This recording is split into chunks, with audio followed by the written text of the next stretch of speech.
प्राचीन काल में एक साहूकार था जो भगवान शिव की अत्यंत भक्ति करता था।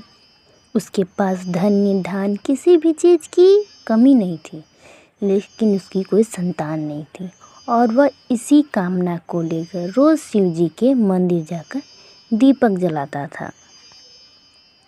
उसके इस भक्ति भाव को देखकर एक दिन माता पार्वती ने शिव जी से कहा कि प्रभु, यह साहूकार आपका अनन्य भक्त है। इसको किसी बात का कष्ट है तो उसे आपको अवश्य दूर करना चाहिए। इस पर भगवान शिव जी बोले कि हे पार्वती, इस साहूकार के पास पुत्र नहीं है, यह इसी कारण दुखी है। जवाब में माता पार्वती ने कहा कि हे ईश्वर, कृपया करके इसे पुत्र का वरदान दीजिए। इस पर भोलेनाथ ने कहा कि हे पार्वती, साहूकार के भाग्य में पुत्र का योग ही नहीं है। ऐसे में अगर इसे पुत्र प्राप्ति का वरदान मिल भी गया तो वह केवल 12 वर्ष की आयु तक ही जीवित रहेगा।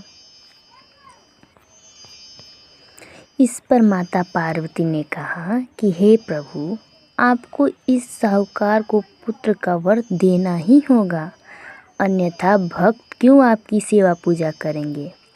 माता के बार बार कहने से भोलेनाथ ने साहूकार को पुत्र का वरदान तो दिया, लेकिन यह भी कहा कि यह केवल 12 वर्ष तक ही जीवित रहेगा।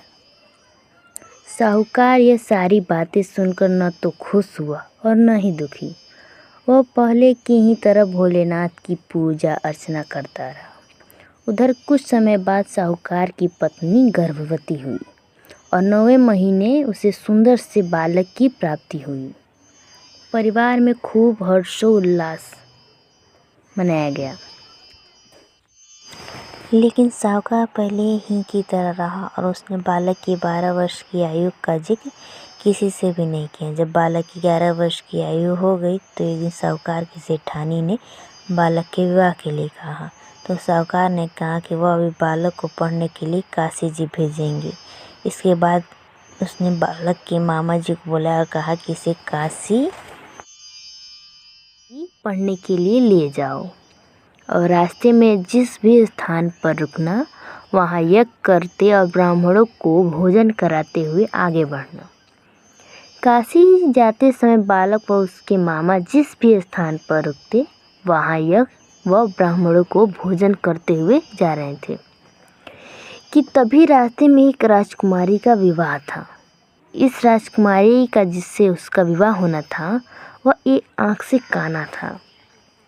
तो राजकुमारी के पिता ने जब अति सुंदर साहूकार के बेटे को देखा तो उसके मन में आया कि क्यों न इसे घोड़ी पर बिठाकर शादी के सारे कार्य संपन्न करा लिए जाएं। तो उन्होंने बालक के मामा से बात की और कहा कि इसके बदले में वह अथाह धन देंगे, तो वह भी राजी हो गए। इसके बाद साहूकार का बेटा विवाह की वेदी पर बैठा और विवाह कार्य संपन्न हो गए। तो जाने से पहले उसने राजकुमारी की चुंदरी के पल्ले पर लिखा कि तेरा विवाह तो मेरे साथ हुआ, लेकिन जिस राजकुमार के साथ तुम्हें भेजेंगे वह तो एक आँख का काना है। इसके बाद वह अपने मामा के साथ काशी के लिए चला गया। उधर जब राजकुमारी ने अपनी चुनरी पर यह लिखा हुआ पाया तो उसने राजकुमार के साथ जाने से मना कर दिया। तो राजा ने भी अपनी पुत्री को बारात के साथ विदा नहीं किया और बारात वापस लौट गई। उधर मामा और भांजे काशी जी पहुंच गए। एक दिन जब मामा ने यज्ञ रखा और भांजा बहुत देर तक बाहर नहीं आया तो मामा ने अंदर जाकर देखा तो भांजे के प्राण निकल चुके थे। वह बहुत परेशान हुए, लेकिन सोचा कि अभी रोना पीटना मचाया तो ब्राह्मण चले जाएंगे और यज्ञ कार्य अधूरा रह जाएगा।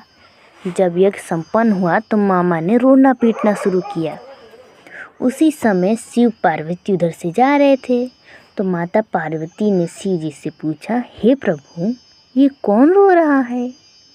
तभी उन्हें पता चला कि भोलेनाथ के आशीर्वाद से जन्मे साहूकार के पुत्र की मृत्यु हो गई है।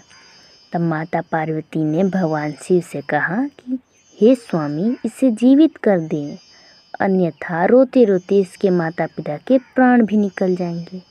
इस पर भोलेनाथ ने कहा कि हे पार्वती, इसकी आयु इतनी ही थी सो वह भोग चुका।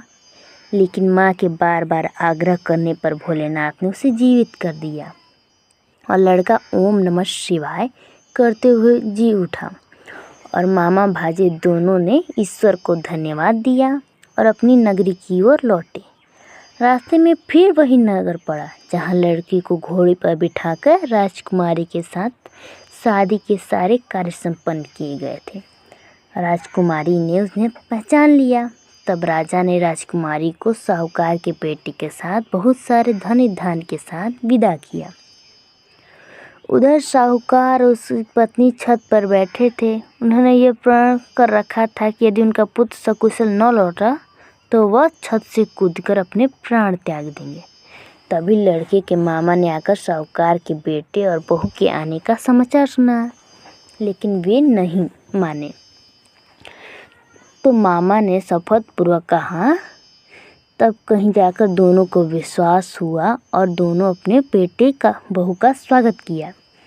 उसी रात साहूकार को स्वप्न में शिव जी ने दर्शन दिया और कहा कि तुम्हारे पूजन से मैं प्रसन्न। इसी प्रकार जो भी व्यक्ति इस कथा को पढ़ेगा या सुनेगा उसके समस्त दुख दूर हो जाएंगे और मनोवांछित सभी कामनाओं की पूर्ति होगी।